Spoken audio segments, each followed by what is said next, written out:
You have that startup and you have very limited resources and you're trying to figure out how you can do all the things that are necessary.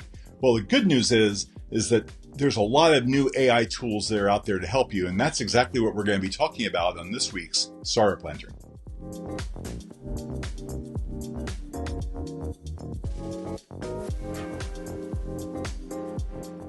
Welcome back to us, and this week we're going to talk about AI and all the different AI tools that are out there that can help you augment some of the limited resources that you may have as you're just a couple of people trying to get your company going.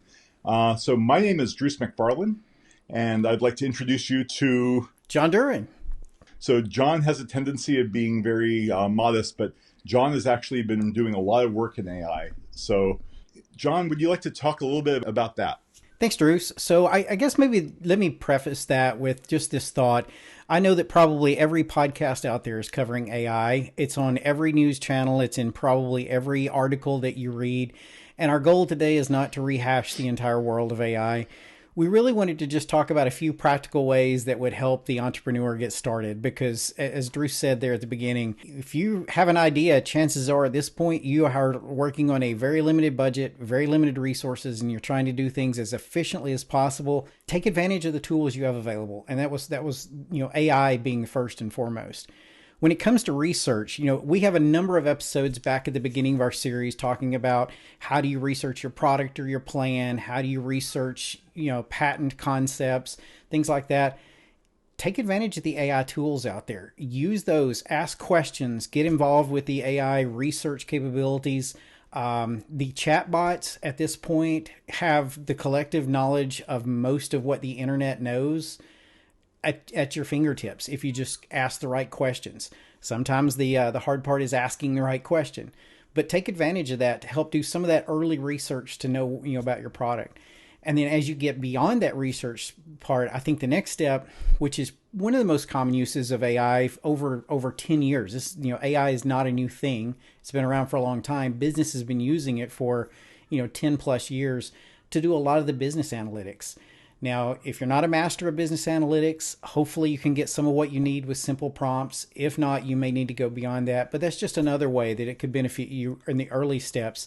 Asking it to help you with some of the finance layouts, asking it to help you with how do I research, or how do I document, or how should I be tracking the metrics against different things. I find in my day job, I do work with customers and companies and partners that have AI products.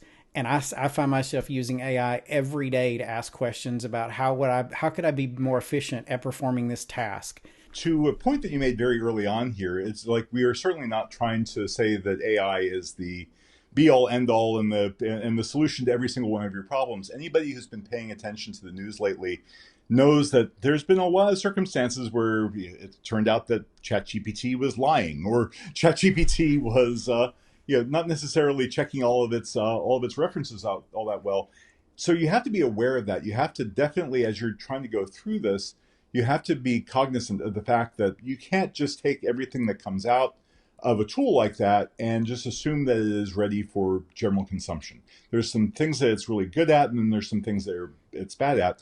There are definitely some tips and techniques that you can end up doing, like I've found when you're doing research that it is really good to ask ChatGPT to show your work, cite your references, and then what will happen is the output will end up coming back and it'll actually give you links to all the places where it found that information.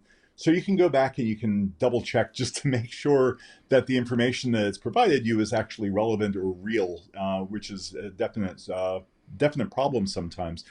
The issue with any of these, what they call large language model companies, like ChatGPT, and there's an endless number of other ones, is it's really good at language. It understands more or less, the context of what it's trying to do, but it really doesn't understand what it's telling you when it tells you things. It's telling you things statistically that would make sense based on your prompt. So it really is, it's excellent at crafting a really good sentence and at describing things reasonably well, because it's using a lot of prompts based on what it's found out there on the internet. But it doesn't necessarily know that what it's telling you is true. So it's definitely important to go back and double check just to make sure that it's factually correct. and leave it to trying to give you the information that you would need to be able to sort of augment you in your role of trying to figure out what it is that it's trying to tell you. Let's take another tact here as well, because I've noticed in my roles in various startups that as you're going out and trying to get funding, if you are, one or two people and a really cool idea and nothing else, that your company typically isn't worth all that much, and you're not going to get a high valuation by venture capitalists. They're going to want a lot more of your company if they lend you money. If you are a couple of guys, an idea and a functional prototype or a proof of concept, you're probably worth some sort of a multiplier on top of that. If you are a couple of guys and an idea and not just a functional prototype, but now you have something that's actually getting close to needing to go to market, then you're worth a lot more even still. So the further along you get to go, the more your company is worth and the less of your company you have to give up when you take in that round of funding. So therein lies an opportunity here as well when it comes to these tools, because they have the capability of generating certain pieces of code. Now, I wouldn't rely on it necessarily for trying to produce end product, but certainly from a standpoint of generating like a proof of concept, there are certain things that are possible there. So, John, I don't know if you have any experience with having these tools generate code, and what your background has been on that one, but I'd love to hear your point of view on this. Yeah, coding is actually a really interesting space for AI, and we see a lot of traction there for companies leveraging it to accelerate, improve, and optimize their code development groups. If you're in a startup, chances are you don't have a code development group unless your entire product is totally software. In which case, I don't recommend relying on AI. Prototyping maybe, but it's more of an efficiency tool. It's not a replacement for a software developer. But in situations where maybe your product or your plan is not associated with creating new software, it can give you the ability to create simple code that you need to do things in your business. You can ask it to create code to maybe just integrate two things together. Those kind of things are fully possible, very mature, and are easy work for most of the AIs out there today. But that's a quick and easy way to take advantage of some of it.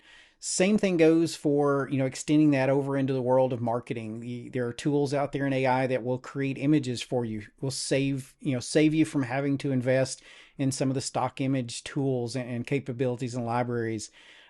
Same thing for video clips. I know video clips can be extremely expensive.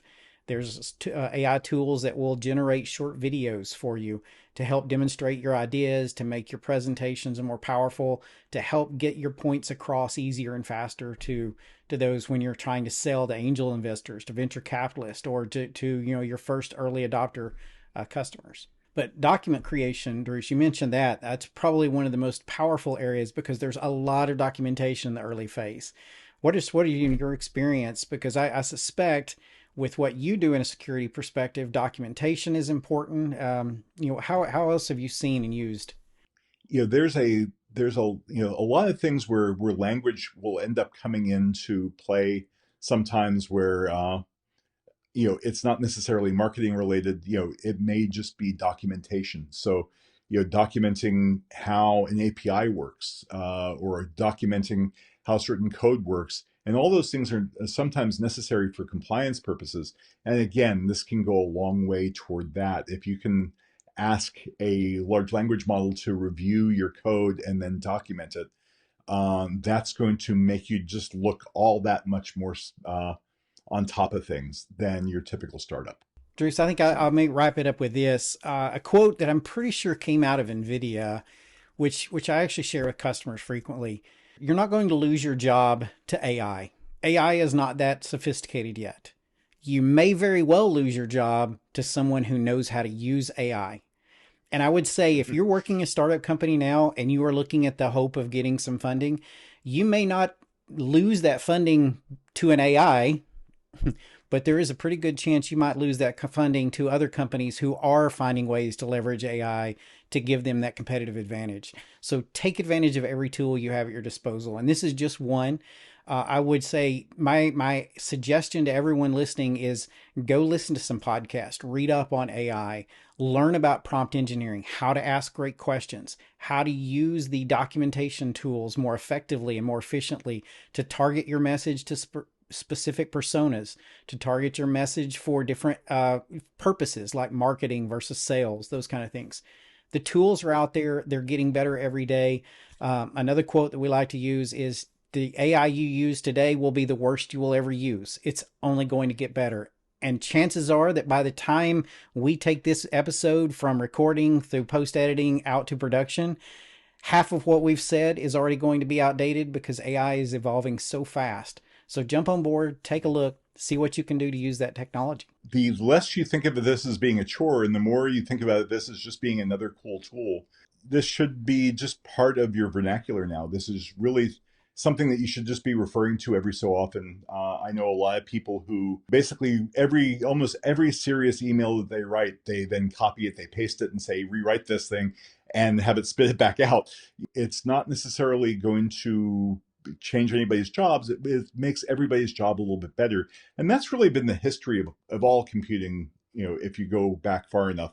I know a lot of people early on who were first getting into desktop publishing, as an example, thinking that was going to save them a lot of time and layout and things like that. But really what it ended up doing is it took them just as much time as they used to take, but now they're just producing a lot better quality products. So it's the same thing with this. This is going to sometimes not necessarily shorten anything as much as it's just going to make the output of what you do so much better.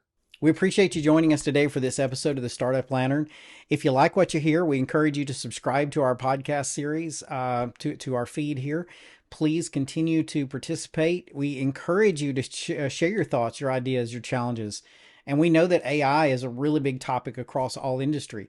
How are you looking to use AI in your startup? How is it going to give you a competitive differentiator?